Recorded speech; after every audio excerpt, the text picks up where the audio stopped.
여러분 안녕하세요. 생강남 ETF입니다. 지난 금요일에 미국은 한 주의 마지막 시장을 굉장히 좋은 흐름으로 마무리했는데요. 하지만 다음 주도 그렇고 그 다음 주도 그렇고 시장의 방향을 결정지을 큰 이벤트들이 계속해서 대기를 하고 있습니다. 이왕이면 좋은 결과로 이어지기를 한번 기대해보고 싶고요. 그럼 이번에도 시장의 주요 흐름과 이슈들에 대해서 한번 관련된 내용을 살펴보겠습니다. 지난 28일은 한 주의 마지막이었던 금요일인데요. 미국의 증시는 애플하고 인텔의 주가 상승에 힘입어서 강한 상승세를 보였습니다. 따라서 현지 시간으로 28일 다우지수는 2.59% 크게 상승을 했고요. S&P 500 지수도 2.46%, 그리고 기술주 중심의 나스닥 지수는 역시 큰 폭인 2.87%가 다시 상승을 하면서 이렇게 미국을 대표하는 3대 지수는 상승장으로 장을 마무리했습니다. 따라서 시장의 공포지수로 불리고 있는 변동성 지수를 살펴보면 한 주 동안에는 그래도 많이 내려온 모습이고요. 따라서 현재 수치는 심리적으로 안정과 공포의 확대 사이에서 움직이는 모습입니다.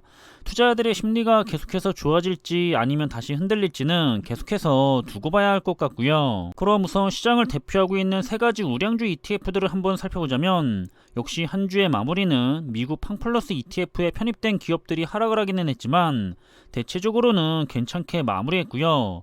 특히 3% 이상 크게 상승한 기업들도 4개가 되는 모습입니다. 그리고 전날에 실적 발표를 했던 애플은 크게 살아났지만 반면에 아마존닷컴은 살아나지 못한 모습이고요.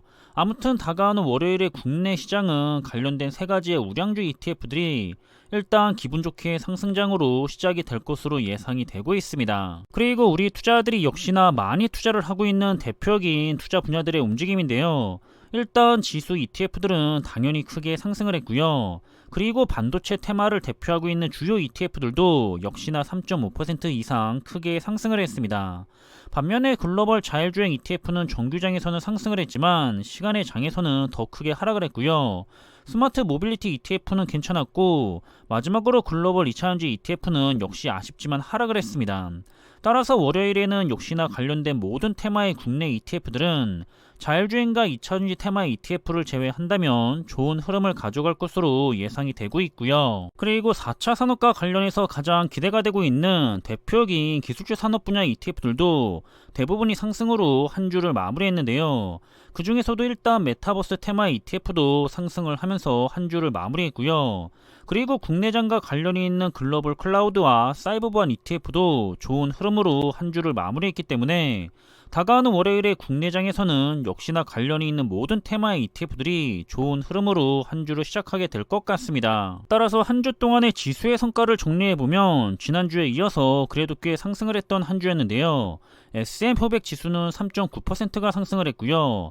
나스닥 100 지수도 하락을 한 줄 알았는데 의외로 2.1%가 상승을 했습니다. 그리고 필라델피아 반도체 지수 역시 이번에도 가장 많이 상승을 해서 다시 4.1%가 상승을 했고요. 그럼 시장을 대표하고 있는 S&P 500 지수의 흐름을 살펴보자면 이번에는 다시 큰 폭으로 상승을 했기 때문에 고점에서 마이너스 20%의 지점이 3800선도 아니고 3900선 위로 올라가 버렸습니다. 하지만 하락 추세선으로 보자면 현재의 주가의 흐름은 하락 추세선의 범위를 벗어나지 못했고요. 그 안에서 계속해서 움직이고 있기 때문에 시장의 하락과 상승의 범위가 이 하락 추세선의 흐름에 따라서 계속해서 움직이고 있다고 생각해봐도 좋을 것 같고요. 그럼 일단 이렇게 금요일에 미국의 시장을 다시 위쪽으로 상승을 시킨 이유로는 기업들의 실적이 생각보다 나쁘지 않다는 분석이 계속해서 나왔기 때문인데요. 최근에 주요 빅테크 기업들이나 일부 기술주를 제외한다면 다른 기업들의 실적은 그리 나쁘지 않다고 지적을 했습니다. 그리고 폭락을 했었던 아마존닷컴 역시 하락의 폭을 줄였는데요. 여전히 아마존닷컴은 매수를 할 만한 좋은 주식이라는 평가가 좋게 작용을 했고요. 반면에 애플은 크게 상승을 했는데요. 하지만 시장에서는 이해하기가 어렵다는 반응을 보이고 있습니다. 애플도 경제 상황을 고려할 때 수요의 내구성이 문제가 될 것으로 보고 있는데요. 하지만 애플도 다른 빅테크처럼 실적이 좋지 않을 것으로 예상을 해서 투자자들의 공매도가 몰려 있었는데 장 시작과 함께 주가가 올라가니까 숏스퀴즈가 발생을 했다고 설명을 했습니다. 따라서 현재 증시는 여전히 변동성이 큰 상황인데요. 여러가지 주장들이 나오고 있지만 그래도 가장 힘을 받고 있는 의견들은 비슷비슷한 것 같습니다. 아직은 금리를 계속해서 올리고 있는 중이죠.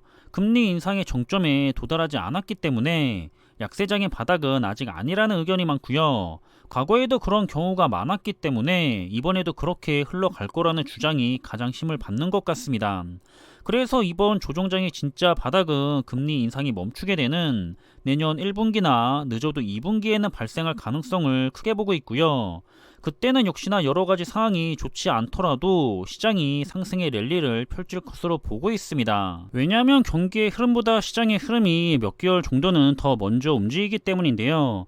그래서 보통 투자자들이 전혀 생각하지 못한 시점에서 시장이 하락을 시작하거나 다시 상승의 시작을 할 가능성이 크기 때문에 너무 좋은 시기를 찾아서 큰 금액을 들어가려고 하기보다는 꾸준한 투자를 강조하는 모습도 자주 볼 수가 있습니다. 그리고 역시 시장을 움직이게 할 큰 이벤트가 예정되어 있는데요. 우선 11월 11일에서 12일에 열리는 FOMC의 회의죠.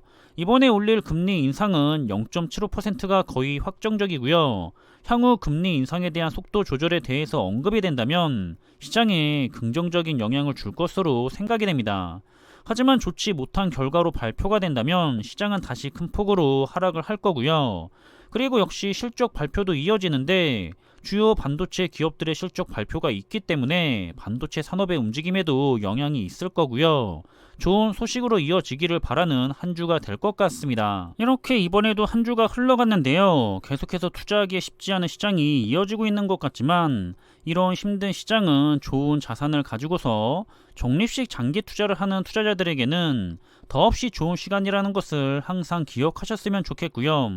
즐기시는 분들은 상관없겠지만 지금의 상황이 힘드신 분들은 조금은 더 힘을 내서 좋은 투자를 이어가셨으면 좋겠습니다. 다가오는 한 주뿐만 아니라 앞으로도 당분간은 계속해서 시장의 변동성이 클 것이 예상이 되는데요.